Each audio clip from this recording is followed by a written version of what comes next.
Let's see what's happening this week on Co-Blue News. First, we kick off April with Autism Awareness Month, and Vin highlights what autism is and what this month represents. Then Kayron previews the track team's 2022 season. Finally, Nick shares how social justice is intertwined within the art community at HMHS.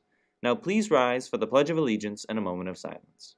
I pledge allegiance to the flag of the United States of America, and to the republic for which it stands, one nation, under God, indivisible, with liberty and justice for all. Please remain standing for a moment of silence. Thank you. Hey Bulldogs, I'm Joseph McLaughlin here with Malachi Desiree. Welcome back to your favorite Friday news show.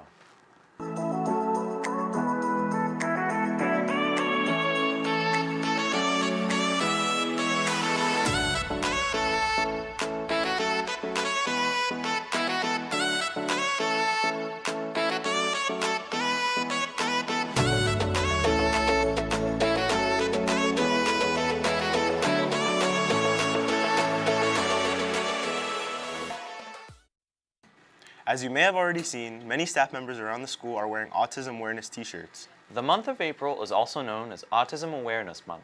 We kick it to Vin to hear more.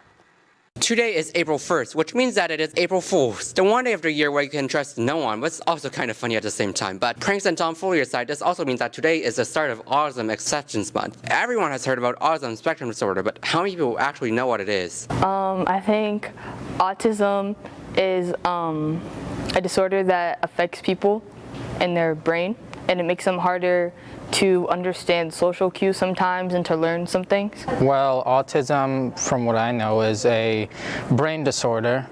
It's just something that people are born with. It's just a part of life, I suppose. I know autism is a spectrum disorder that deals with a lot of things such as behavior and education sometimes too.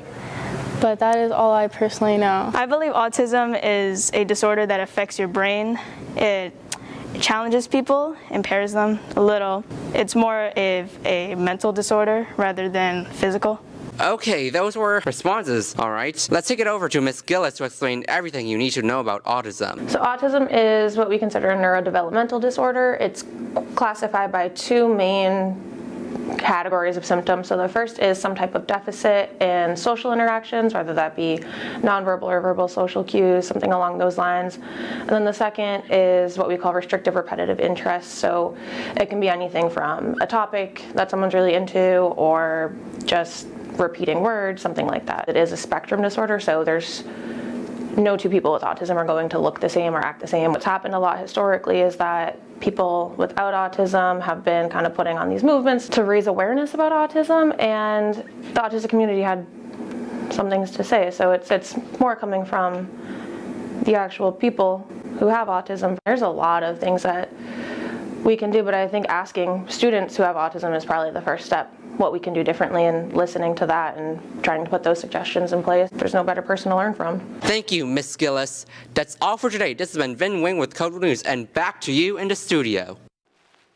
Thanks, Vin. Juniors and seniors, prom tickets are on sale now. Starting today, you can purchase your prom ticket at lunch. Sales will be from now until April vacation. Remember that class dues must be paid in full to purchase a ticket. If you have any questions about the purchasing of a ticket, please see Miss F. You should also see Miss F or Miss Gagan for a permission slip if you would like to bring a guest from another school to prom. Shifting gears, spring sports have officially begun, and the teams have already started their seasons. Kayron went out with the track team to see what their upcoming season looks like. What's up, Bulldogs? I'm Kayron, back with, you can say kicking it with K, but this week we're going to be talking to the, new track stars for this season, and we're going to get the tea about what's going on in track. Let's get right into it. Okay, so I'm here with Valencia. So you're a track star, right? You just joined a team, fresh newbie, right? Yeah. What event are you running? I'm doing long jump. Period. So y'all see, these are the track stars. These are the seniors right here. What events are y'all running? I'm doing the 100 and 400 hurdles this year. Oh my gosh. I'm doing the shot put 4x4 relay and then the 800. Sprint. Period. Okay, I'm here with Asian. What's your name? Asian. Your real name? It's Asian. Government? Asian. On the certificate, birth certificate? Asian Muslim. In the 100 meters. I like sprints. And what you think we're gonna do this season, good or bad? I feel like it's gonna be medium, cause like, I don't know. There's gonna be like a lot of good coaches to teach us. You know what I'm saying? So I feel like we're gonna win some. You know, We're gonna win some W's, right? It's your first year at track. You're a newbie, fresh. Remember when I beat you the other day? No, you wasn't. I beat you. So, what are you excited for this season? Like, you think we're gonna do good or you think we're gonna do bad? I'm trying to see what these other teams have, if they're faster than us or not. I'm just here for experience. Period. And you're running track, right? Yes. So I remember last year you ran a few races and lost a shoe, and she still won. What? Period. Yeah. What event are you running? 100, 200, relay, and long jump. That is a list right there. And period. How are you feeling about this season? You feel like we're gonna do good or bad? I'm not really sure since I'm still new and we're going against Fall River. They say they're good, but like, I don't know, man. I mean, I think we're good. yeah. Period. Yeah. I'm gonna say ready, set, go, and on my go. On my go. Oop, accident. False start. Y'all would have been disqualified. Oh, you guys go. On your mark. Get set. Go. W, W, W. Oh, Naya won. Period. Period. What event do you run? the 100 meter. Okay, so you're gonna be Dustin, right? You're not faster than me though. Wanna bet? We can bet. I just had a race and I beat 2 people, so. Let's race. Okay. Well, we're gonna race on the track. What events are you running? 100 meter, long jump, maybe 200.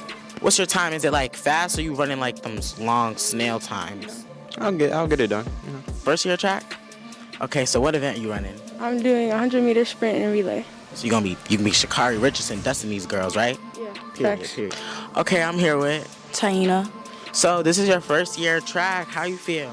I feel great about it. I feel like, I'm not about to eat y'all up, but I'm gonna do some. Do a little 1-2.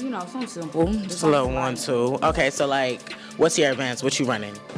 Relay, sprints, probably hurdles. Okay, so you a jumper and you're a sprinter. Yeah. So you're gonna be Dustin Sha'Carri Richardson. Like, you wanna have a race? Second indoor track meet? Let's go. All right.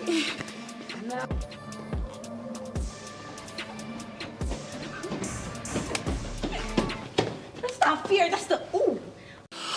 Okay, so clearly we got some strong runners this season. I'm pretty confident in this season. I heard some sprints. I heard the hurdles. I heard the 4x1. We heard it all, to be honest.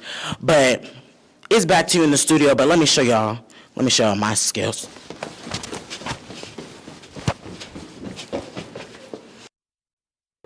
The track team had their first meet yesterday against Diamond. A score will be posted at a later date. The baseball team traveled to South Shore Voc. They faced a tough loss after a strong start. The softball team kicks off their season at home against South Shore Voc on Monday. Come out to support your Lady Bulldogs. Grade 10 MCAS Bulldog Academy will take place on Tuesdays and Wednesdays in C132. Please see Mrs. Troya or Miss F if you have any questions. Also, if you need help getting your homework done or help studying for an upcoming test, maybe help revising an essay, come to C132 on Thursdays from 2:15 to 3:15 for some tutoring and mentoring from a high school student. Switching gears to a less stressful topic, let's go to Nick for a story about social justice and art. Art is inanimate and it doesn't really speak back, but it can speak to you in the sense that it's showing you something that can be meaningful. Art may be inanimate, but the community is very strong. All the way from the ceramics room to the art room.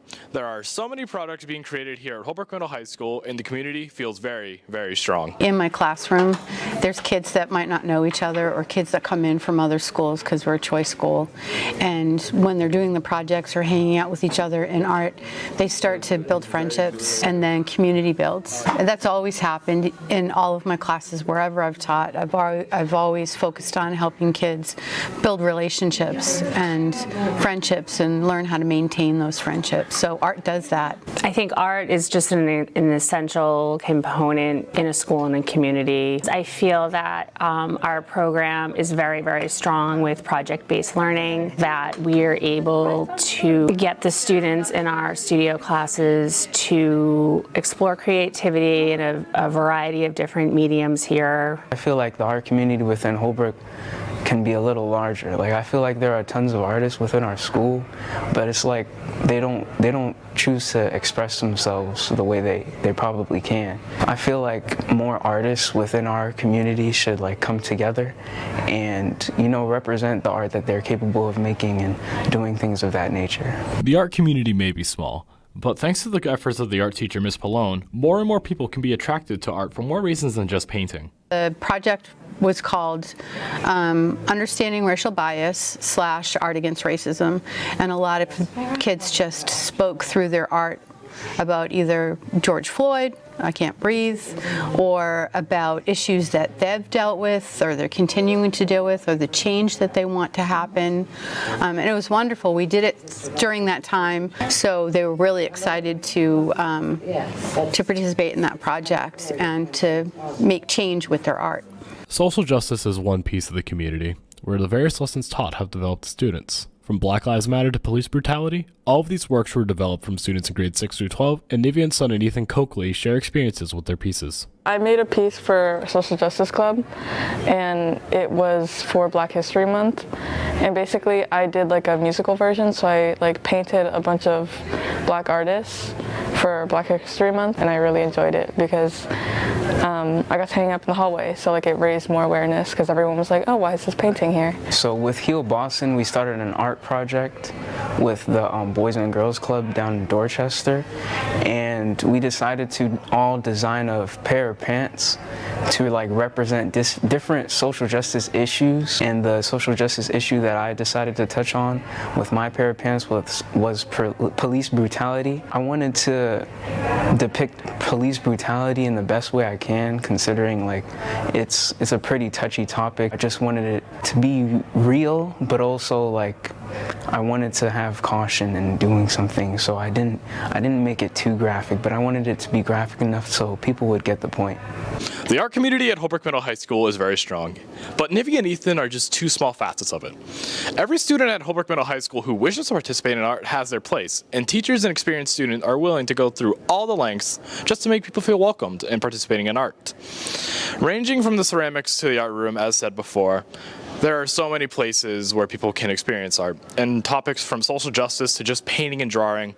So many people can do so many things with their art, and the community is very welcoming to anyone who wishes to try. There's no harm in trying something that you love to do or want to experience. Reporting for Student Reporting Labs, I am Nick Chaffee. Thanks, Nick. Have you ever wondered what happens when a call to 911 is made? Do you ever wonder what police dispatchers do? Well, if you are a junior or a senior, and are interested in the answers to these questions, you are eligible to participate in a field trip to the Regional Emergency Communications Center to see where local 911 calls are received and how they are managed. You will also be able to speak to several dispatchers about their daily experiences. Check your email for a Google form. With that comes the end of this week's show. I'm Malachi Desiree. And I'm Joseph McLaughlin. See you next Friday.